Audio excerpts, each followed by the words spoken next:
In what condition should the seller leave the home for the buyer? We're going to talk about that next. Hi everyone, John Diaz, your Arizona Realtor. Welcome to The Real Deal, where we focus on people, not properties.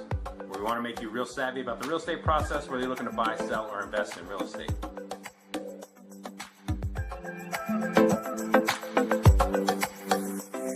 Hi everyone, John Diaz, your Arizona Realtor. Welcome to The Real Deal, where we focus on people, not properties. Where we want to make you real savvy about the real estate process, whether you're looking to buy, sell, or invest in real estate. Today we're talking about the condition of the home when the buyer takes possession. There are a few things that you need to be aware of when you do sign that purchase contract. In section 5A, it clearly expresses that all personal possessions that are not part of the sale need to be removed. All debris needs to be removed from the property before the buyer takes possession. So we're going to take a walk through this house and see if we can find some examples of debris not taken. So the first thing is the keys weren't given to me. They weren't given from agent to agent. There's no lockbox. I was told that the keys are left under the mat. They are left under the mat. Probably not the best way to secure a property.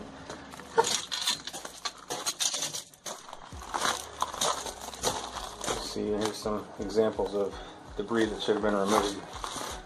A broken chair. Looks like somebody's left their sandals.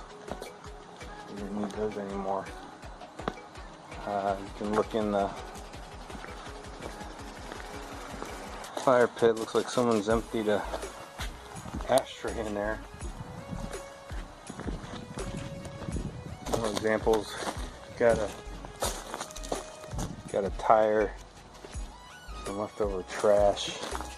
Looks like the cover to something over there.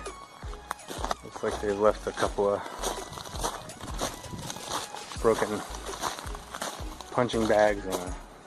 The biggest thing to take from this today is that it is in the purchase contract, section 5A, to remove all personal property that is not part of the sale. That includes any of the debris, and we've gone through and we've seen some debris in this home. So you want to make sure you remove all that and basically leave the home in a condition that you would want a home if you just purchased it. If you have any questions about anything I've gone over today, or properties or the process, you can reach out to me at 480-442-4651 by call or text.